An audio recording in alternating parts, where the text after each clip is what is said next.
दोस्तों, आज मैं आपको गर्मी में गरीब का जादुई हैंडपंप कहानी सुना रही हूँ। सीमा, आ जाइए, सब खाना खा लीजिए, बना दिया है मैंने खाना अभी अभी।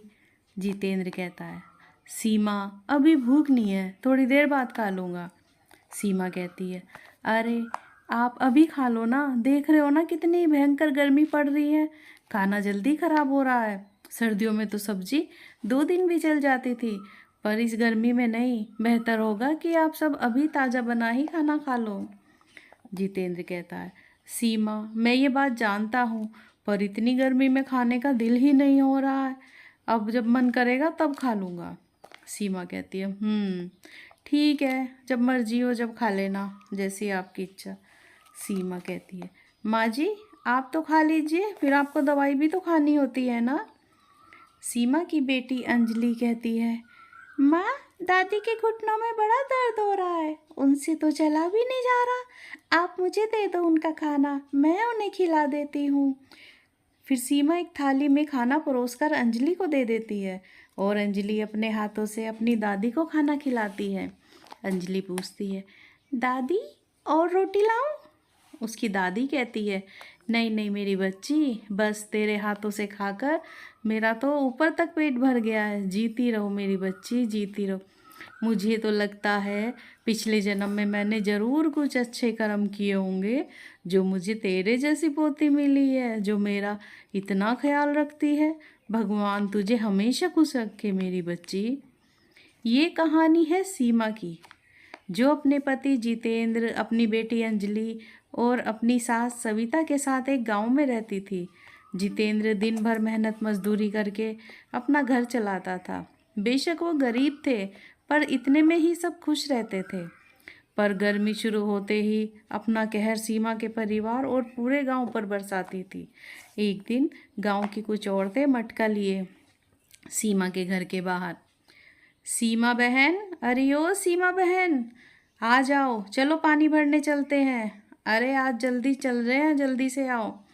सीमा बाहर आकर कहती है, अरे अभी तो मेरा काम भी ख़त्म नहीं हुआ, तुम लोग आज कुछ ज़्यादा ही जल्दी नहीं आ गए हो क्या? वो महिलाएं कहती हैं, अरे बहन कल से तो हम इससे और भी जल्दी चला करेंगे। देख रही हो ना कैसी चिलचिलाती गर्मी पड़ रही है।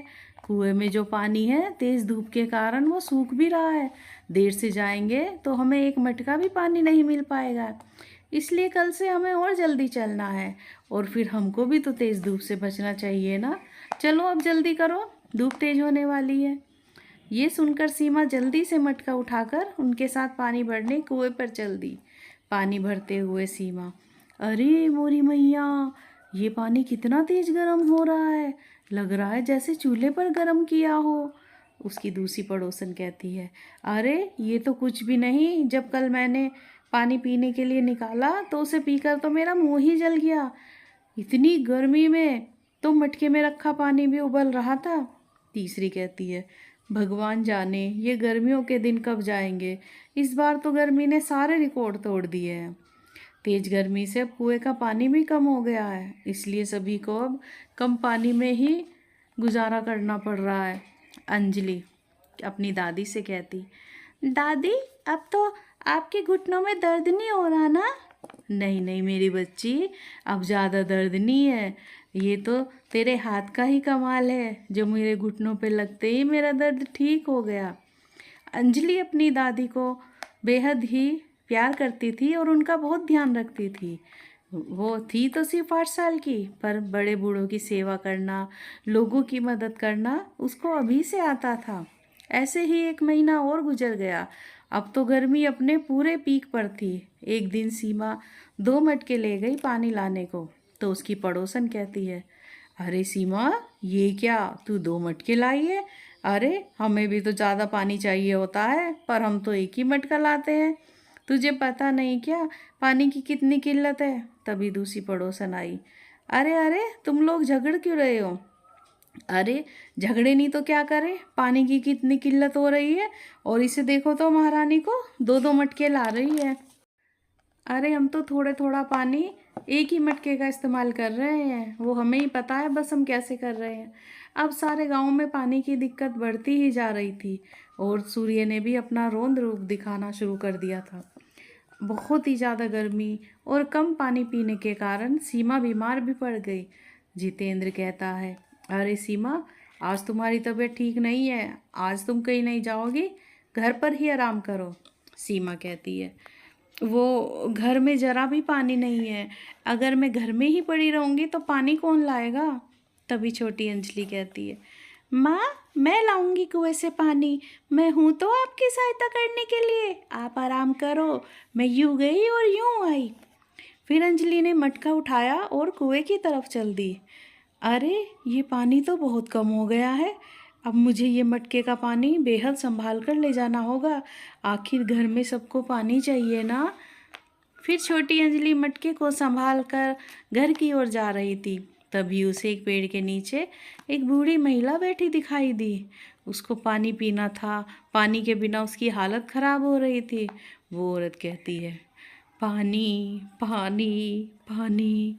ये देखकर अंजलि उसके पास गई और अपने मटके में से उस औरत को पानी पिलाया और पूछा, अम्मा जी, आप ठीक हो ना, और पानी तो नहीं चाहिए।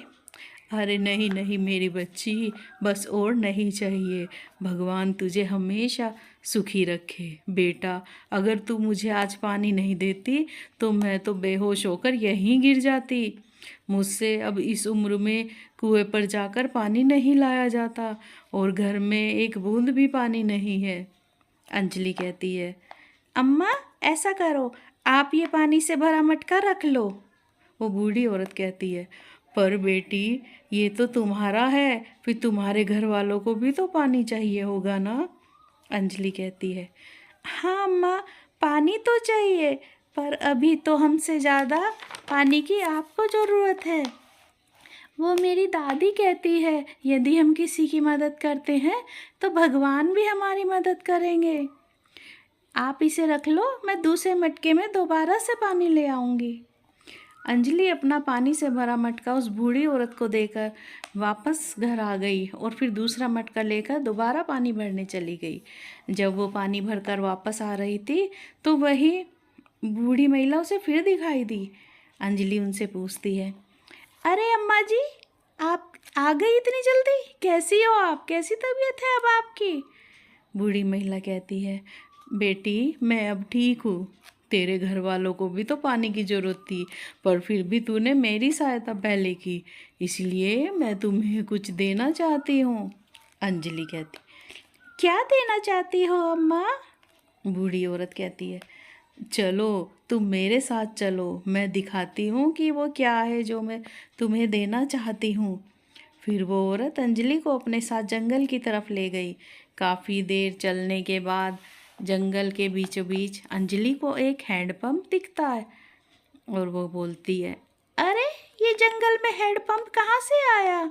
बूढ़ी महिला कहती है, ये ही तो वो है बेटी जो मैं तुम्हें देना चाहती हूँ। अंजलि कहती, ये हैंडपम्प।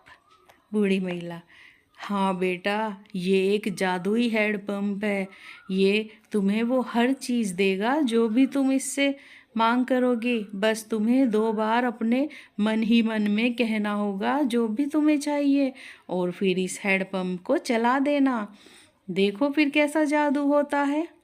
अंजलि, मुझे तो अभी पानी ही चाहिए। अंजलि ने मन ही मन पानी कहा और फिर उसने वो हैंडपम्प चलाया तो उसमें से पानी निकलना शुरू हो गया। अंजलि बेहद खुश होकर उछलने लगी, अरे वाह, पानी पानी, इससे तो पानी निकल आया। अम्मा देखो तो ज़रा, अम्मा, अरे अम्मा कहाँ गई, किधर गई। अंजलि ने फिर इधर उधर देखा तो वो बूढ़ी महिला उसे कहीं नहीं दिखाई दी। उसने सोचा हो सकता है कि अम्मा थक कर अपने घर चली गई हो। अच्छा, मैं ज़रा इस हैंडपम्प से कुछ और मांग कर तो देखूं, देखें ये क्या क्या दे सकता है। फिर अंजलि ने कहा, मुझे तो भूख भी लगी है, देखो इस हैंडपम्प से खाना भी आता है या नहीं। फिर अंजलि ने मन ही मन खाना खाने को कहा और फिर हैंडपम्प चलाया तो उसमें से खाना निकल कर आ गया। अंजलि, अरे वाह, ये तो बड़ा मज़ेदार है। अब क्या मांगूँ? हाँ, खिलौने मांग कर देखती हूँ। फिर अंजलि ने खिलौने मन में बोले और हैंडपम्प चलाया तो उसमें से बहुत सारे खिलौने निकल कर आ गए। अंजलि बेहद खुश हुई। फिर वो दौड़ी दौड़ी अपने घर गई और अपनी माँ को उस जादुई हैंडपम्प के बारे में सारी बातें बताई। सीमा कहती है, अरे बिटिया रानी, ऐसा भी कहीं होता है क्या? तुझे ज़रूर कोई धोखा हुआ है। देख, मजाक मत कर मेरे साथ, मेरी तबीयत वैसे ही सही नहीं है। अंजलि कहती है, अरे माँ, ये मजाक नहीं है। अच्छा, आप एक बार मेरे साथ तो चल कर देखो, आप खुद अपनी आंखों से देख लेना। फिर सीमा अंजलि के साथ जंगल चली गई। जंगल में पहुंचकर उसको वहाँ पर एक हैंडपम्प दिखाई दिया। अरे सच में यहाँ तो एक हैंडपम्प है। अगर ये जादुई है तो फिर इसमें से कुछ भी आ सकता है। अब सीमा ने उसको आजमाने के लिए मन में पैसों के लिए बोला और फिर हैंडपम्प चला दिया। जैसे ही सीमा ने हैंडपम्प चलाया तो उसमें से बहुत सारा पैसा, सोने के सिक्के निकलकर बाहर आ गए। सीमा हैरान थी। अरे सच में इसमें तो जो कहो वो ही निकल कर आ रहा है। ये तो जादुई हैंडपम्प है। मतलब अंजलि मजाक नहीं कर रही थी, वो बिल्कुल सच कह रही थी। अंजलि, हाँ माँ, मैं सच में ही कह रही थी, ये एक जादुई हैंडपम्प है और अब हम इसकी मदद से सारे गांव वालों को पानी भी दे सकते हैं। सीमा, हाँ मेरे बच्चे, शायद ये हमें इसीलिए मिला हो ताकि हम लोगों की मदद कर सके। फिर सीमा ने उस हैंडपम्प से खूब सारा पैसा मांग लिया और उसने सबसे पहले अपना घर को अच्छा किया, अच्छा बनवाया, अपनी गरीबी दूर की और गांव में पक्की सड़क भी बनवा दी। और जो भी उससे मदद मांगता तो वो हर किसी की मदद करती थी और गांव के हर घर के बाहर एक उनका अपना हैंडपम्प लगवा दिया ताकि किसी को आगे चल के पानी की कोई दिक्कत ना हुई। और दूसरे गांव में जाकर भी वे पानी के लिए हैंडपम्प लगवा देते हैं जिन लोगों को यहाँ दिक्कत आती थी। इस तरह उन्होंने उस हैंडपम्प से लोगों की सहायता करनी शुरू कर दी। दोस्तों, अगर आपको ये कहानी पसंद आई हो तो like, share, comments and subscribe ज़रूर करें। Thanks for watching.